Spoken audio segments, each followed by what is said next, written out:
눈밑이 불룩해지는 원인은 사실은 여러 가지가 있는데, 여기 눈에 보면 사실은 뼈가 있는 부분이 있거든요. 그래서 이 뼈를 막고 있는 경막이라는 구조물이 약해져서 눈밑이 튀어나오고요. 실제로 시간이 지나면 여기 지방량도 일부 변하게 됩니다. 근데 주요한 원인으로는 눈밑을 막고 있는 이 경막이 약해져서 이게 튀어나오니까, 이걸 옛날에는 이 지방을 제거해서 해결해야 된다고 해서 빼봤고요. 그래서 지방 제거 수술이 되게 많았습니다. 지방 제거를 하게 되면 보통 이렇게 말이죠. 눈밑을 했는데 선생님이 막 이렇게 노란 걸 보여주더라. 이게 눈밑 지방 제거 수술이고요. 또는 하안검 지방 제거 수술이고요.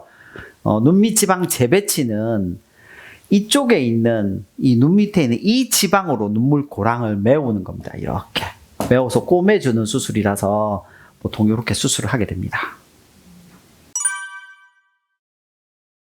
네, 그런 이유로 생각됩니다. 물론 지방도 약간 변화하긴 합니다. 지방이 변화하긴 하지만 경막의 늘어짐이 주요 원인이라고 생각을 합니다.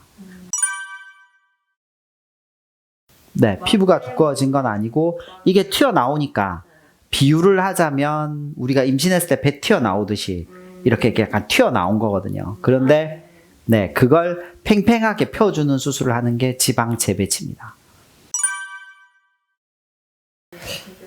그렇죠. 이 원인이 이게 느슨해졌다고 생각하면 이게 그 피부보다 훨씬 안쪽이잖아요. 그래서 화장품류로는 아마 어렵지 않을까. 주사 같은 걸로도 좀 어렵지 않을까. 저는 그렇게 생각합니다. 눈밑이란 말을 쓰면 보통 이건 인터넷 용어인데, 병원에서는 원래는 경결막 지방 재배치란 말을 써야 되거든요. 경결막 지방 재배치란 결막이 이겁니다.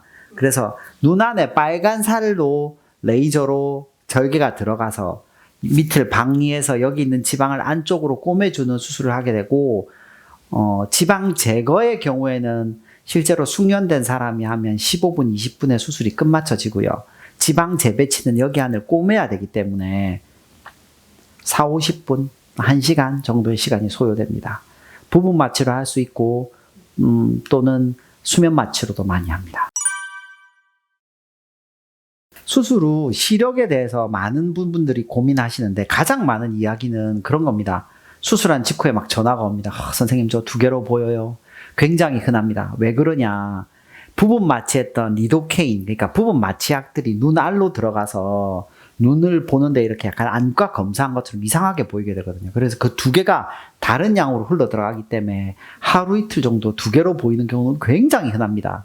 그러나 통계적으로 봤을 때 시력에 장애를 주는 경우는 거의 없습니다. 근데 딱 하나 아셔야 될 게, 이게 안에 피가 너무 많이 차게 되면 시력 소실이 됐던 제가 보고된 바 있고, 저도 한 번도 그런 환자를 본 적은 없지만 그러지 않으려고 늘 조심조심 하면서 수술하고 있습니다. 그렇죠. 이 유지기간은 얼마인지가 정말 애매한데, 지방 재배치가 한국에 나온 지는 이제 한 8, 9년 정도 되는 것 같습니다. 제 초기 환자를 기준으로 봤을 때. 그런데 지방 재배치가 정말 제대로 된 이후에는 8, 9년, 제가 부산에 온 지 지금 벌써 8년째가 되거든요. 그러니까 그 이후에 재배치가 느슨해져서 오는 경우를 저는 못 봤습니다.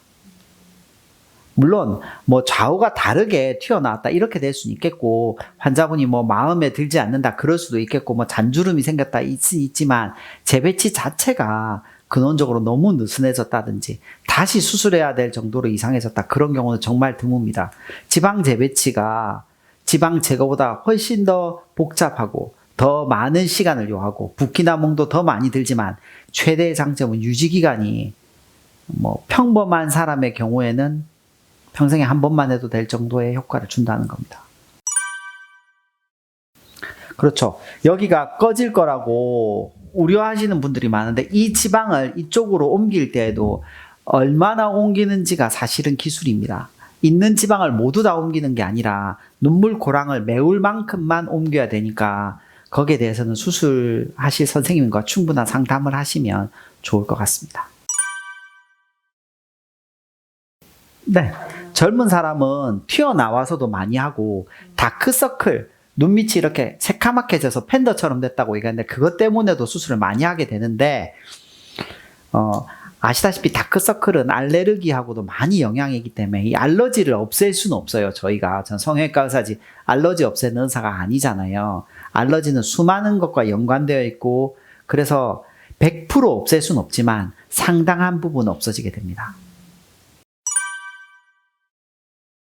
실제로 저는 개인적으로 세안 직후에 해도 된다고 생각하고 화장도 뭐 직업적인 거라면 내가 화장을 해야 되는 직업이라면 바로 해도 된다고 생각합니다. 만약 걱정이 되신다면 하루나 이틀 있다가 하셔도 되지만 뭐 큰 문제 없다고 생각합니다. 네. 흉터도 눈 안으로 레이저로 절개가 들어가기 때문에 흉터 문제에 대해서는 걱정을 안 하셔도 됩니다. 그런데 간혹 이렇게 실을 피부 바깥으로 빼는 선생님들이 간혹 있는데 저는 그게 정석이 아니라고 생각해서 그렇게는 않지만 그렇게 하는 선생님들 경우에는 흉이 조금은 남을 수 있습니다. 네, 끝까지 시청해 주셔서 감사합니다.